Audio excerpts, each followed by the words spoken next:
ওদেরকে আমি বলছিলাম যে ওদেরকে সফল হওয়ার জন্য আপনাদের প্ল্যান করতে হবে, ওরা কিভাবে সফল হবে। আপনার সন্তানকে দেখে আপনার চোখটা জুড়িয়ে যাক এরকম, ও দেখতে কত সুন্দর তা না। সৌন্দর্য ফিজিক্যাল না, সৌন্দর্য হচ্ছে কিসের? এটা আধ্যাত্মিক ইস্যু। সৌন্দর্য চরিত্রের জিনিস, চরিত্র।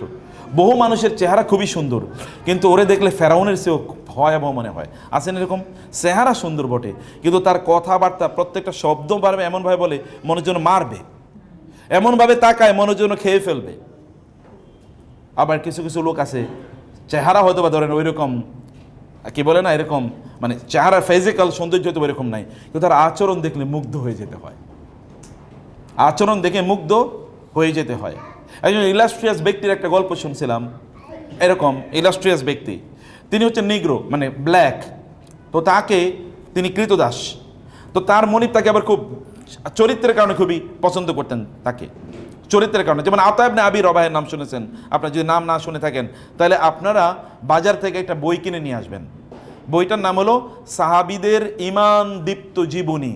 সাহাবীদের কি? ঈমান দীপ্ত জীবনী। এটা বইটা বাজার থেকে কিনে নিয়ে আসবেন, পড়বেন।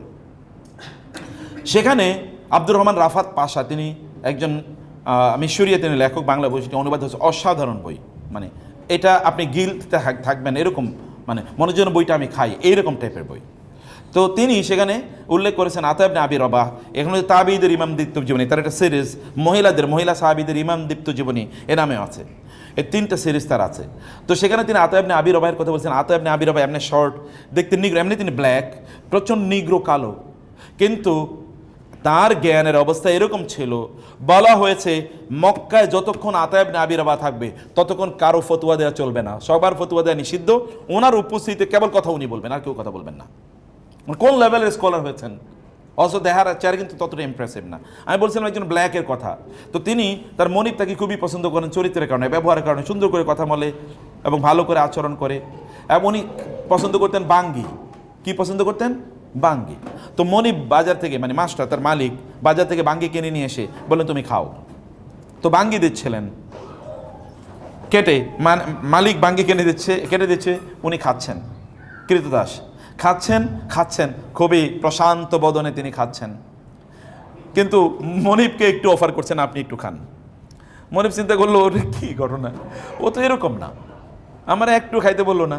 সর্বশেষ লাস্ট টুকরাটা তিনি বললেন আচ্ছা ঠিক আছে এই টুকরা আমি খাবো, এটা তুমি খাইও না। বলে আপনি খাবেন? আচ্ছা ঠিক আছে খান। উনি মুখে দিয়ে থুথু করে ফেলে দিলেন, এত তিতা, এটা এত তিতা। তো বললো কি? বলে এত তিতা, এটা কি এই অংশটাই তিতা নাকি এরকমই তিতা ছিল? বলে পুরাটাই তো এরকম তিতাই তো। তো তুমি যে খেলে তোমার চেহারাতে কোনো বিকৃতি দেখলাম না, দেখলাম তুমি এত প্রশান্তভাবে খাচ্ছ। তিনি বলেন আমি তো বাঙ্গি খাচ্ছিলাম না, আমি আপনার ভালোবাসা খাচ্ছিলাম, আপনি বাজার থেকে কিনে নিয়ে এসছেন, আমি কিভাবে বলি যে জিনিসটা তিতা? আচরণ চরিত্র কেমন। এখন আপনারা বোনেরা আমার রান্না করেছেন, কত কষ্ট করে পুড়ে পুড়ে রান্না করেছেন, এরপরে স্বামী এসে বলবে কি রান্না করছো, খাইলাম না, এগুলো লবণ হয় নাই। অত স্বামী বলতে পারতো এত মজা হয়েছে, যদি আরেকটু লবণ হইতো তাহলে মনে হইতো জান্নাত থেকে খাবারটা আসছে মাত্র। আপনাকে ইউ কুড হ্যাভ ক্রিয়েটেড লাভ, কিন্তু কি হলো ডিজাস্টার। উনি যে এত কষ্ট করে রান্না করলেন এইটাও গেল, এরপরে রিলেশনটাও কি ধ্বংস হয়ে গেল। You could develop your relation, অথবা you should have developed your relation. আপনি রিলেশনটা ডেভেলপ করা লাগে, ভালো করে ডেভেলপ করতে হয়। এই ব্যাপারে এখানে আপনাকে ডায়নামিক হওয়া লাগে। বাচ্চাদের সাথেও এরকম ডায়নামিক হন। ভাইয়েরা, সন্তানদেরকে সফল বানান। সফলতা দুনিয়ার মানদণ্ডে মনে করবেন না। চেহারায় জিমে পাঠাচ্ছেন, বডি বিল্ডার হচ্ছে, এই বডি বিল্ডার দিয়ে করবে কি? কয়েকদিন পরে বিয়ে শাদী করালে বউয়ের সাথে মারামারি করবে, এতটুকু বডি বিল্ডিংয়ে কাজে লাগবে। শয়তানের সাথে কিন্তু মারামারি করতে পারবে না, শয়তানের সাথে মারামারি করতে পারবে না, কারণ ও ফজর নামাজ পড়তে পারবে না। শয়তানের ঘুম পাড়িয়ে রাখবে। সারা রাত সিনেমা দেখেছে, এরপরে ফজরের নামাজ পড়তে পারে নাই, জোহরের নামাজ পড়তে পারে নাই, আসরের নামাজ পড়তে পারে নাই, মাঠ থেকে খেলে এসছে ভয়াবহভাবে, কি ভালো করে এসছে, সে সব জায়গায় খুব ভালো। তো সব যে বলেছে যে মেয়ের কাছে, মেয়ে বিয়ের জন্য এসছে, যে আমার কোন এক জায়গায় পাত্রী দেখার জন্য গেছে, তো ছেলের বিবরণ কি, ছেলে এই এই এই এই এই এই এই এরকম এরকম আছে। সব কিছু ভালো, করে কি শুধু একটু মদ খায়, আর কিচ্ছু কোনো ইয়া নেই, সমস্যা নেই, সব ভালো। কি করে একটু শুধু মদ খায়, তাহলে ভালো কি? তাহলে ভালো কি? তা আপনার বডি বিল্ডার বানাইছেন আপনি, ম্যাথ অলিম্পিয়াডে সে সারা পৃথিবীর, বাংলাদেশে সে চ্যাম্পিয়ন হয়েছে, সায়েন্স অলিম্পিয়াডে অনেক ভালো, কিন্তু আল্লাহর ইবাদতের ক্ষেত্রে জেরো। মানে ওইখানে শয়তানের প্যারালালি আছে, শয়তান যে অবস্থানে আছে ও সেই অবস্থানে আছে। তাহলে কোন সফলতা? এই সফলতা কি ধুয়ে খাবে পরবর্তীতে?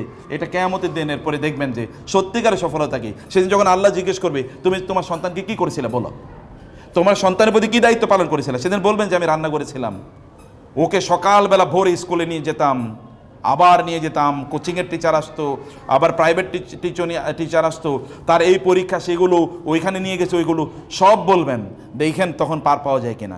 কাফা বিনাফসিকাল ইয়াউমা আলাইকা হাসিবা, নিজের বিচারটা নিজে আজকে করেন যে আমি যা করছি এটা কি ঠিক করছি কিনা।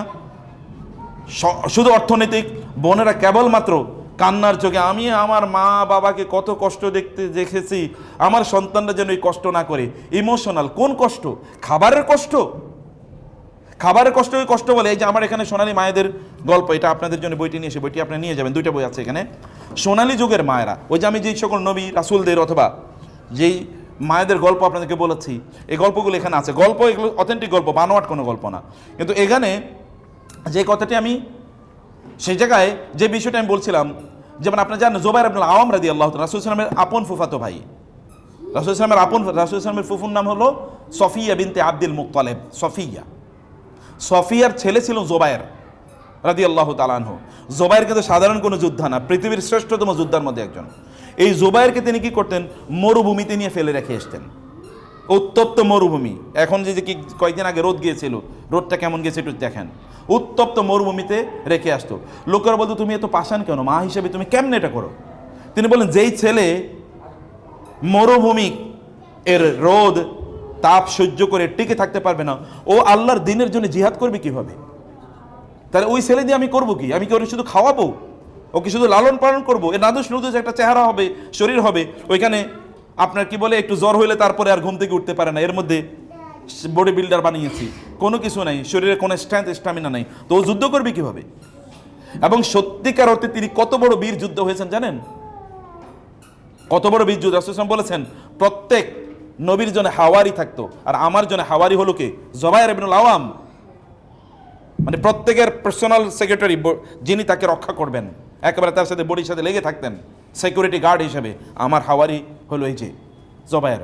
কেমন যোগ্য করে আল্লাহ রাসূল, মানে আল্লাহ রাসূলের জন্য তিনি তাকে তৈরি করেছেন, বা মা কিভাবে তাকে তৈরি করলেন।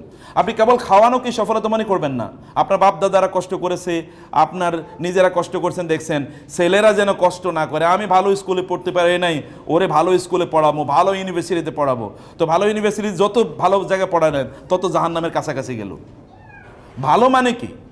ভালো মানে হচ্ছে তাকে জান্নাতের পথে নিয়ে গেলেন কিনা। ওর রিজিকের দায়িত্ব আল্লাহ তাআলার, কিন্তু ওকে জান্নাতে নেয়ার দায়িত্ব আপনার। আপনাকে সে পথ দেখাতে হবে। এই পথগুলো আপনারা তৈরি করবেন, সযতনে তৈরি করবেন। কথাগুলো শুধু শুনেই যাবেন এরকম না, মনে করবেন যে ওনাদের কাজই হচ্ছে শুনিয়ে দেওয়া। আপনার না শুনলেও পৃথিবীতে শোনার মতো বহুত লোক আছে। আপনার জান্নাতে যদি না জানতেন, এটা আপনাদের দায়িত্ব। আমাদের দায়িত্ব, মাদানী সাহেবের দায়িত্ব অথবা রাকিবের দায়িত্ব, আমাদের দায়িত্ব শুধু কথা বলে যাওয়া। আপনি মনোযোগ দিয়ে শুনলেন কি শুনলেন না, এটা আপনার ইস্যু। কোন একদিন তখন বলবেন ইয়া হাসরাতান, ইয়া ওয়াইলানা, ইয়া ওয়াইলাতা। সেদিন আপনি হয়তো বলবেন যে হায় লাম আত্তাখিজ ফুলানান খালিলা, অমকের যদি বান্ধবী না বানাইতাম, অমকের যদি বন্ধু না বানাইতাম। ইয়া লাইতানি ইত্তাখাযতু মা'আর রাসূলি সাবিলা, হায় নবী রাসূলদের কথা যদি শুনতাম, তাদের কথা অনুসারে যদি চলতাম। সেদিন বলে তো কোনো লাভ নাই, সেদিন আফসোস করে কোনো লাভ হবে না। আফসোস যা করে এখানে করে যান। সেদিন চোখের পানি ফেলতে হবে, সেদিন চোখের পানি পেলে কোনো লাভ হবে না। আজকে চোখের পানি ফেলতে হবে এবং বাচ্চাদেরকে সত্যিকারে ওদেরকে সফল বানান। সত্যিকার সফলতা ভালো মানুষ হওয়া, সত্যিকার সফলতা জ্ঞান অর্জন তারা করবেই। জ্ঞান অর্জন বড় কোনো শিক্ষা প্রতিষ্ঠানে করলেই হয় না। আমরা গ্রামে পড়েছি, এখানে যে শেখদেরকে জিজ্ঞেস করলে দেখবেন অধিকাংশই গ্রামে পড়ছে। যেই শিক্ষা প্রতিষ্ঠানে পড়ছি ওটার নাম হয়তো বা 10,000-এর মধ্যেও নাই। জ্ঞান বিতরণ, জ্ঞান দেয়া এটা আল্লাহর কাজ। আপনি রিজিক দেয় এটা আল্লাহ সুবহানাহু ওয়া তাআলার কাজ। আপনার এখন সম্পদ অনেক, আপনার বাপদাদাদের সম্পদ গিয়ে দেখেন কতটুকু ছিল। এখন তো গ্রাম অঞ্চলে গেলে অট্টালিকা ভর্তি, এর আগে তো গ্রাম অঞ্চলে টিনের ঘরও পাওয়া যেত না। অতএব সম্পদ মানুষের বাড়ছে, সম্পদ বাড়বেই, সম্পদের জিম্মাদারি আল্লাহ তাআলার। কিন্তু ওকে ভালো মানুষ বানানোর জিম্মাদারি আপনার, এটা আপনাকে করতে হবে। এটা মনোযোগ দিয়ে করবেন, প্রত্যেকটা সেকেন্ড ম্যাটার করে। ভয়াবহ যুগ আছে এখন, ভয়াবহ যুগ মানে যুগকে গালি দিচ্ছে না, ভয়াবহ পরিস্থিতি বিরাজ করছে চারিদিকে। কয়েকদিন পরে যদি আপনার মেয়ে এসে বলে, মা আমি তো মনে মনে ছেলে হয়ে গেছি, কিচ্ছু বলার নাই, কিছু বলতেও পারবেন না। অথবা ছেলে এসে যদি বলে, মা আমি তো মনে মনে মেয়ে হয়ে গেছি, কিছু বলতে পারবেন না, বলার অধিকারই থাকবে না, সুযোগই থাকবে না। আপনি বলবেন কোথায়? ও বাসা থেকে বের হয়ে যাবে। আপনি বলে কি করবেন? বাসা থেকে বের হয়ে যাবে স্রেফ, তাই না? তো সেই কারণে ওদেরকে ভালো মানুষ বানানোর জন্যে, ওদেরকে সম্পদ বানান, ওদেরকে আল্লাহর সাথে পরিচয় করিয়ে দেন। আল্লাহকে যদি ওরা চেনে তাহলে ওরা কোনোদিন আপনাদেরকে ভুলবে না। ওরা যদি আল্লাহকে না চেনে তাহলে ওরা আপনাকে ভুলে যাবে নিশ্চিত, ওরা আপনাকে কষ্ট দেবেই। লিখে নেন, সোনার অক্ষরে এটা বাধাই করে বাসায় রাখবেন। ওরা যদি আল্লাহকে না চেনে ওরা আপনাকে কষ্ট দেবেই দেবে, মাস্ট। এটা বিপরীত কোনো কিছু নাই। যতই উন্নতি হন না কেন, ইউরোপিয়ানরা আপনাদের চেয়ে কম উন্নত না, কিন্তু গিয়ে দেখেন ওদের বাবা মার পরিস্থিতি কি, দিয়ে দেখেন যে বাবা মার খবর নেয় কিনা বাচ্চারা। 15-16 বছরের, আপনি 10 বছর 11 বছরের বাচ্চারা, আমরা এরকম আমাদের স্কুলে এরকম বহু ঘটনা ঘটেছে। ইউরোপ আমেরিকা থেকে চলে এসছে বাচ্চাদেরকে নিয়ে, ওইখানে থাকতো। কেন চলে এসছে? কারণ পাশের বাসার বোন বাচ্চাকে কি করেছিল, একটু শাস্তি দিয়েছিল, মানে ওকে শাসন করেছিল। বাচ্চা 999 ফোন করছে, পুলিশ এসে কি করেছে, মা বাবারে নিয়ে পুলিশে ধরে নিয়ে গেছে, এবং নিয়ে সন্তানদেরকে নিয়ে গেছে আলাদা। সন্তানরা কোথায় আছে জানে না মা বাবা, এবং মা বাবা জানে না সন্তানরা কোথায় আছে, এবং সন্তানরা জানে না, সন্তানরা পুলিশের কাস্টডিতে আলাদা করে থাকছে। এখন মা বাবা কয়েক বছর জেল খাইটা এখন চলে এসছে দেশে, যে কি করবে। এটা ইট হ্যাপেন্স, এটা আপনাদের দেশে শুরু হবে। কারণ এই টাইড, এই জোয়ার সর্বত্র চলছে, শয়তানের জয় জয়কার সর্বত্র। আর শয়তানকে যদি রুখে দিতে হয় তাহলে আপনারাই কেবলমাত্র রুখতে পারেন, কেবল বোনেরা। বোনেদের এক হাতে থাকে দোলনা, আর এক হাতে থাকে কি, পৃথিবী। বোনরা এক হাতে থাকে দোলনা, আর এক হাতে থাকে পৃথিবী। ওমর রাদিয়াল্লাহু তো বলেছেন যে আমার বাবার শাসন আমাকে ভালো মানুষ বানাইছে, আদারওয়াইজ আমি ভালো মানুষ হতাম না। আমার বাবার শাসন আমাকে ভালো মানুষ বানিয়েছে। আমার বাবা যদি আমাকে শাসন না করে, আমাকে ছোটবেলায় তিনি মার দিয়েছিলেন। আমি বলি না আপনাদের বাচ্চাদেরকে মার দেবেন, কিন্তু আপনাদের বাচ্চাদেরকে কে শাসন করবে? এই শাসন করার কাজ আপনাদের। ওরা মনে যা চাইছে তাই তাদেরকে কিনে দেবেন, এটা মনে করবেন যে আপনি ভালো কিছু করছেন। ওদেরকে যা চায় তা মাঝে মাঝে কিনে দেবেন না, যেন ওরা বুঝে যাই চায় তাই পাওয়া যায় না, এটা যেন তারা বুঝে না, যাই চায় তা পাওয়া যায় না। ব্রেক কষতে হয় মাঝে মাঝে জীবনের, এগুলো দিতে হয় মাঝে মাঝে। হাঁটে নিয়ে আসবেন মাঝে মাঝে স্কুলে, হাঁটো, দেখো, মাঝে মাঝে বস্তিতে নিয়ে যান যেখানে মানুষ কষ্টে আছে, এগুলো মাঝে মাঝে সেগুলো দেখান। বিভিন্ন জায়গায় ওদেরকে পরিস্থিতিটা দেখান, তাহলে ওদের মধ্যে রিয়েল ফিলিং তৈরি হবে। ওদের মাধ্যমে ভালো কাজ করান। আপনার রান্না, আপনি ওরা খাওয়া দাওয়া করছে, প্লেটটা আপনি কেন ধুইবেন? ওকে প্লেটটা ধুয়ে রাখতে পারে না? ওকে শেখাতে হবে না আপনার?